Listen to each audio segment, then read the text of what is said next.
welcome to my mini vlog edisi Learning Journal part 3.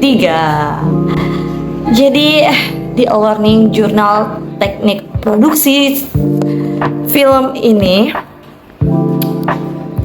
pastinya kelompok 1 udah mulai presentasi nih mengenai pengertian film sebagai media komunikasi massa, film realitas sosial dan imajinasi, pengantar, jenis film, dan sejarah perkembangan film di dunia dan juga di Indonesia.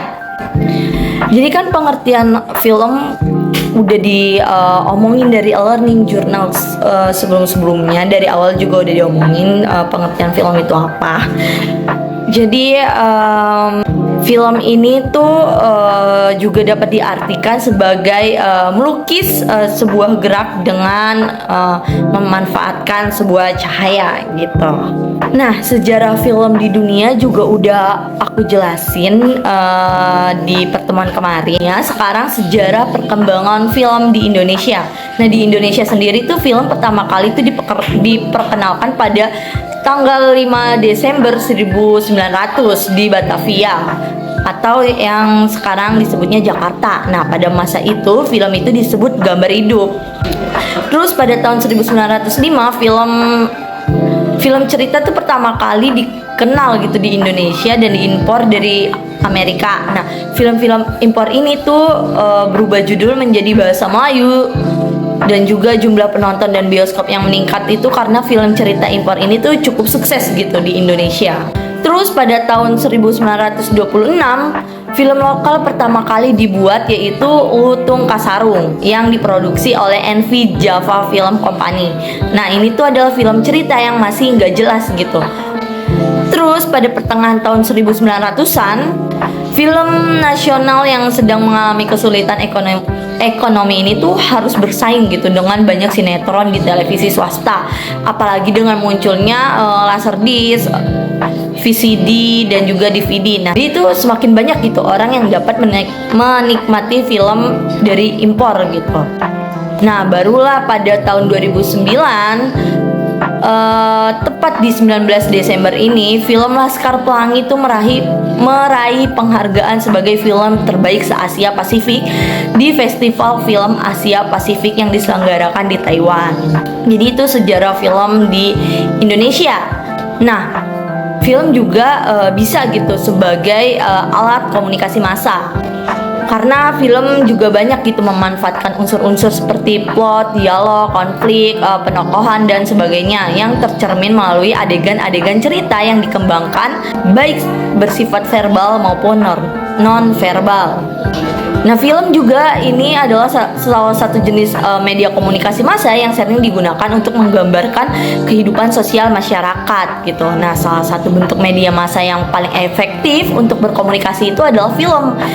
Sebagai karya budaya, film memberikan banyak gambaran hidup dan pelajaran penting bagi penontonnya. Selain sebagai alat media komunikasi massa, film juga memiliki fungsi untuk menyampaikan pesan dalam bentuk informasi, edukasi, dan hiburan. Lanjut. Terus kita lanjut ke film dalam realitas sosial.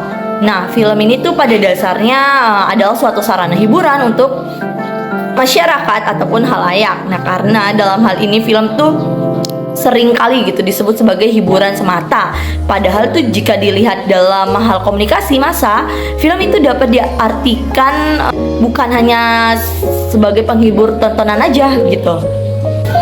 Film juga bisa loh gitu menjadi sebuah representasi dari suatu realitas masyarakat yang berbeda. Karena film ini tuh membentuk dan menghadirkan kembali gitu suatu realitas yang mengandung kode-kode konvensi kebudayaan dan ideologinya. Sementara itu film dalam imajinasi pengantar ini tuh karena film itu adalah hasil dari kreativitas insan yang menjadi media hiburan yang digemari karena mampu gitu mewujudkan imajinasi yang beragam dalam semua kalangan masyarakat. Karena tuh bisa mendapatkan inspirasi dari apapun dan dimanapun gitu. Terus dengan suatu imajinasi pencipta ini tuh bisa gitu berimajinasi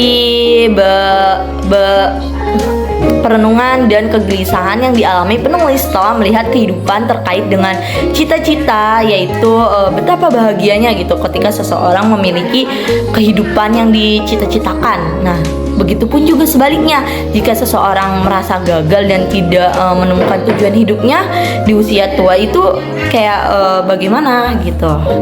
Terus jenis-jenis film juga kemarin pas waktu di Learning Journal kemarin juga udah dijelaskan, ada film cerita, film berita, film dokumenter, dan juga film kartun. Jadi kayaknya aku nggak harus menjelaskan ya, karena udah jelas gitu di Learning Journal kemarin. Dan untuk laporan film kelompok 1 ini tuh mengamati film Dear Nathan Thank You Salma, di mana mereka mengangkat isu-isu yang ada di dalam film itu, seperti isu bullying dan juga isu kekerasan seksual gitu yang ada di dalam film itu. Jadi kayak cukup sekian ya dari aku buat Learning Journal film di minggu ini. Jadi sampai jumpa minggu depan, bye.